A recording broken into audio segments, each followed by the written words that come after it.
symbole quand même. Ah, tous ces petits objets, les restes d'une vie libre.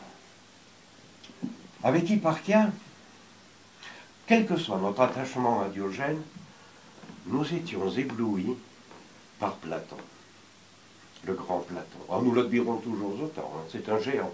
Mais Diogène avait raison.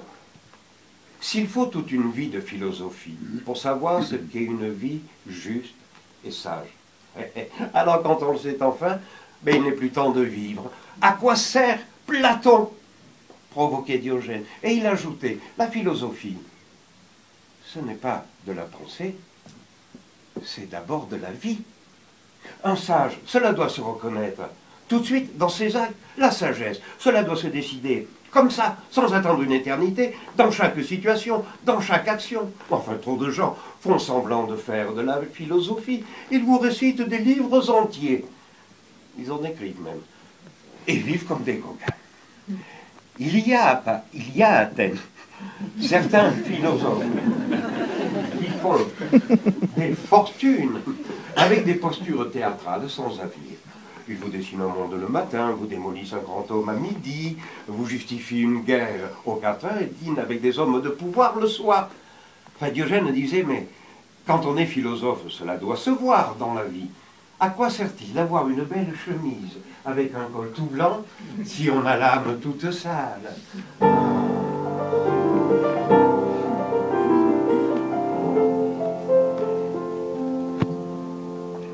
Ah, ça va. Elle a servi à bien des choses. Hein.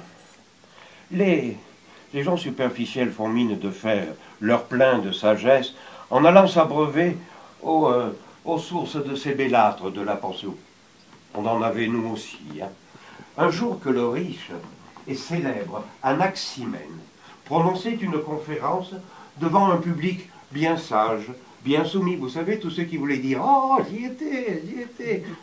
Voilà mon Diogène qui pénètre dans l'enceinte, se faufile au milieu du public, sort le hareng de sa poche et le fait tourner au-dessus de sa tête. Immobile, avec ce truc qui tourne. Derrière, le public qui l'a reconnu se met à rire. Les autres se retournent et rient à leur tour. Plus personne n'écoute le grand Anaximène. Tout le monde est pris d'un fou rire autour de Diogène. Anaximène se tait, abasourdi, furieux, humilié. Alors, Diogène reprend son hareng et crie à la cantonade. Un hareng d'une obole a troublé la conférence d'Anaximène. Et il sort. Le public le regarde partir et découvre Anaximène ahuri. Avec ce hareng, il a démontré que le public ne s'intéressait nullement aux propos d'Anaximène, que c'était une conférence mondaine, sans rapport avec la vie, que ce n'était pas de la philosophie, mais des mots, seulement des mots. Enfin, imaginez que parmi vous, quelqu'un me fasse un truc pareil, avec un hareng au-dessus de la tête. J'espère que vous lui demanderiez de sortir ou de cesser. J'espère que vous seriez agacé, parce que sinon, je serais obligé de penser que vous faites semblant de vous intéresser à ce que je dis, mais qu'en réalité, vous vous ennuyez. Parce que moi, si un hareng suffit à vous distraire de mes paroles, je préfère m'arrêter tout de suite. Démontrer tout ça avec un hareng, quand même. Extraordinaire, le Diogène.